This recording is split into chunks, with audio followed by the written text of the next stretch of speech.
Margaret awoke, startled, a cold sweat clinging to her. She gathered her thoughts.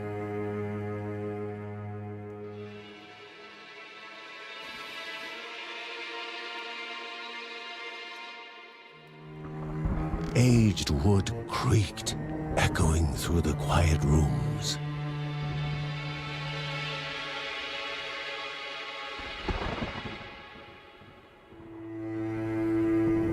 Near the house stood a shrine to Rhea Dana, goddess and daughter of the land, of Rhea and a being of comfort.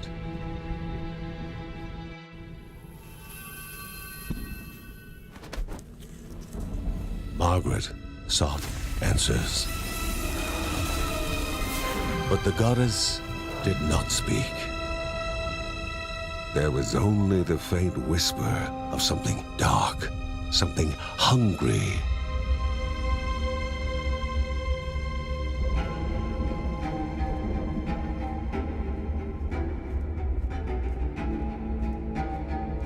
The old seer's bones felt the weight of their age as she climbed.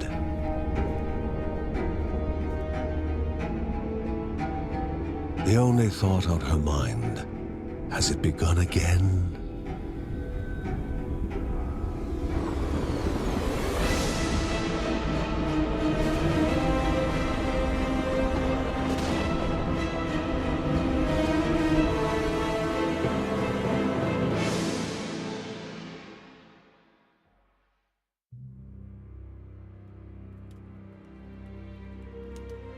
John's mission would be a simple one. He was to investigate Rhea's greatest shrine. His mother presented him with a fresh divinity shard.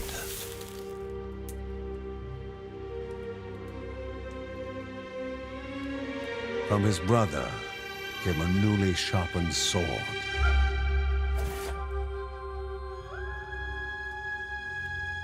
His wife gave him a kiss, and his daughter's hugs were full of reason to return home safe.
A land long forgotten, a place of unimaginable beauty.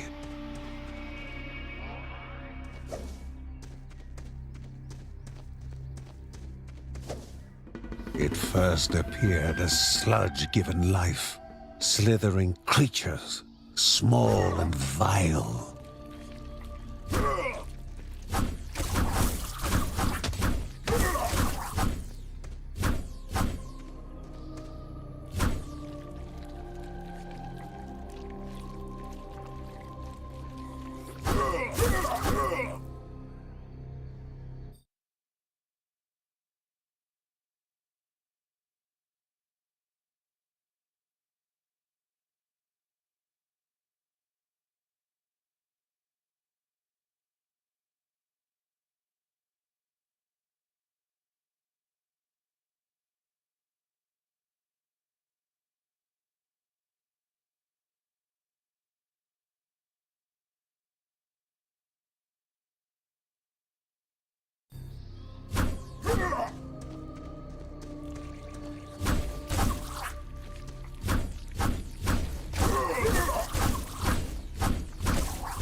A wall, impeding further progress.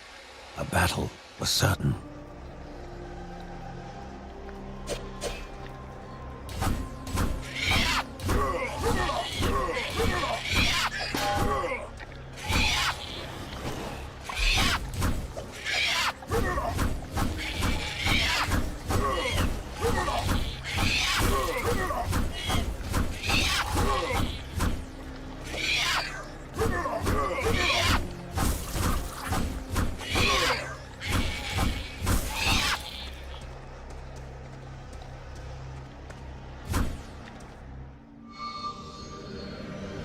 Banished by light itself, the corruption abated, leaving the shard cold in hand, dark, in need of life.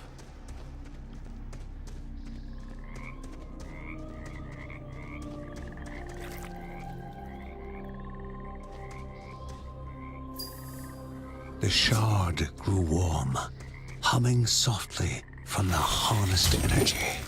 The shard grew warm, humming softly from the harnessed energy.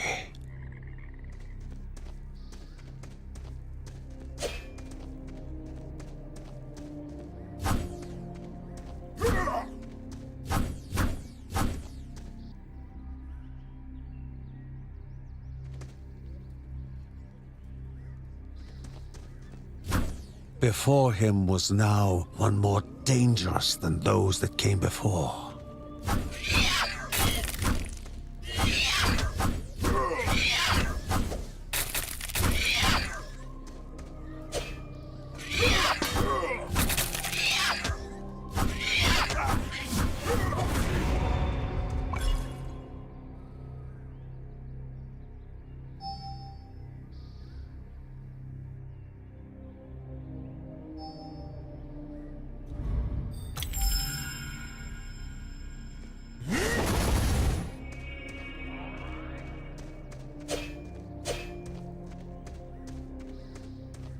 Goblins, a familiar threat, albeit farther out than usual.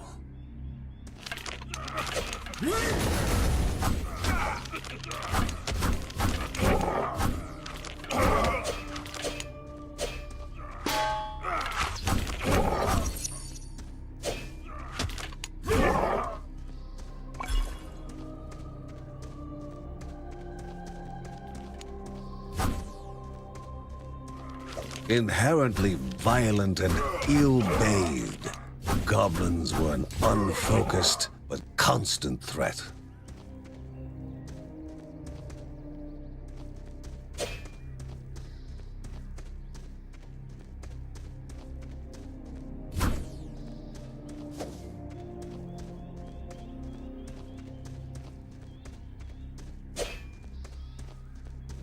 Magnificent, but dangerous, a land of love found and of love lost.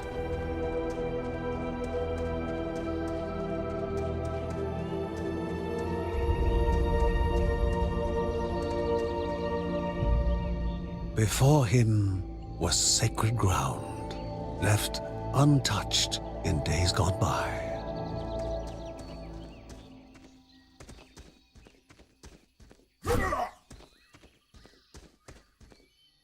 Remaining calm and collected, the shock of his heart-skipping beats was concealed in expert fashion.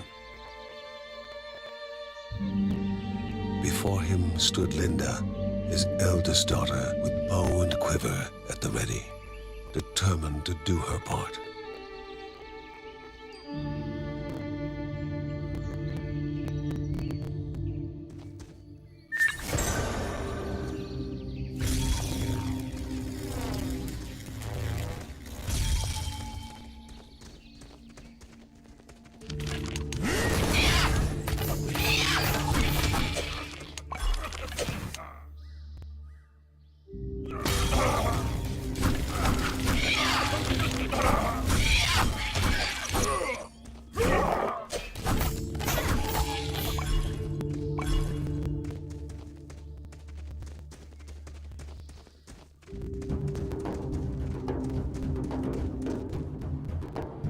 Before the Guardians were not beasts feeding, but monsters consuming, destroying others. They corrupted and distorted, creating even more hungry husks.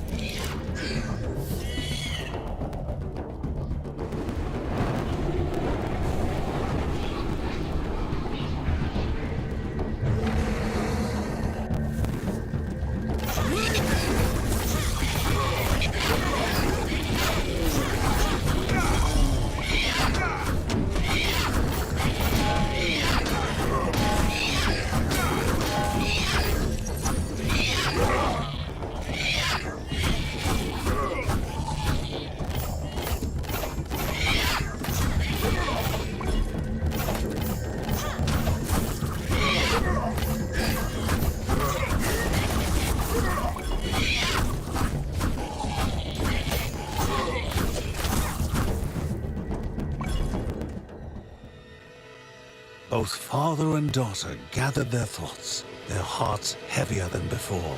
How would they explain what they had witnessed?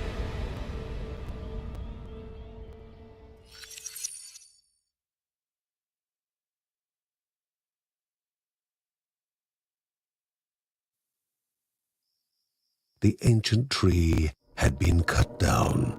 Together, father and daughter described the horror, the creatures dripping with decay that slithered into bodies stuck between life and death to bolster their ranks. Grandma Margaret confirmed what they all feared. It was the corruption, a cruel entity spoken of only with hushed voices, an ocean of darkness that flowed from the top of Mount Morta. And the Bergsons' duty was to stand against this devouring deluge of death. Kevin was also eager to do his part in the family's fight, especially when his older brother Mark was off somewhere. He was as much a guardian of their mountain home as any of them.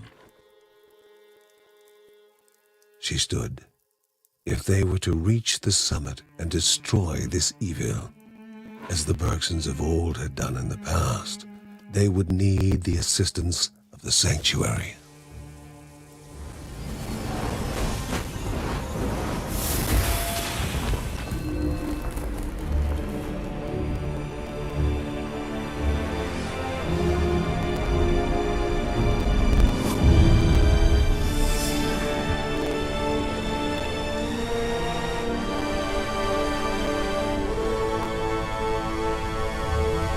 Given to the Bergsons by Rhea herself, the Sanctuary was a gateway to the mysterious lands around the mountain.